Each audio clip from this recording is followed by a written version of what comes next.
امریکی صدر ٹرمپ نے کولمبیا کے صدر گستاو پیٹرو اور میکسیکو کو بھی دھمکی دے دی ہے۔ امریکی صدر ڈونلڈ ٹرمپ نے فلوریڈا سے واپسی پر طیارے میں گفتگو میں کہا کہ اگلا ہدف کولمبیا کے صدر پیٹرو ہوں گے۔ ان کی کوکین کی فیکٹریاں ہیں جہاں وہ کوکین بناتے ہیں۔ ٹرمپ نے کہا، گستاو پیٹرو کوکین کو امریکہ میں فروخت کرتے ہیں۔ ان کے لیے بہتر ہوگا کہ سمجھ جائیں ورنہ وہ اگلا نشانہ ہوں گے۔ امریکی صدر نے کہا کہ میکسیکو کو بھی اپنا نظام درست کرنا ہوگا۔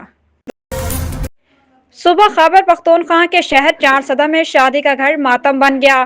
چھت گرنے سے 6 جاں بحق 5 زخمی ہو گئے۔ ARY نیوز کے مطابق یہ افسوسناک واقعہ چارسدہ کے علاقے شب قدر خیرآباد میں ہفتہ اور اتوار کے درمیان شب پیش آیا، جہاں گھر کی چھت اچانک گر گئی۔ جس کی گھر کی چھت گری وہاں اپنے رشتہ داروں کی شادی میں آنے والے خاندان کے افراد مقیم تھے۔ ملبے تلے دب کر 6 افراد جاں بحق اور 5 زخمی ہو گئے۔ سیکورٹی اداروں نے کراچی کو بڑی تباہی سے بچاتے ہوئے خودکش بمبار کو گرفتار کر لیا۔ دہشت گرد کے قبضے سے 2 ٹن بارودی مواد پکڑا گیا۔ ARY نیوز کی رپورٹ، سیکورٹی اداروں نے بڑی کامیابی حاصل کر لی۔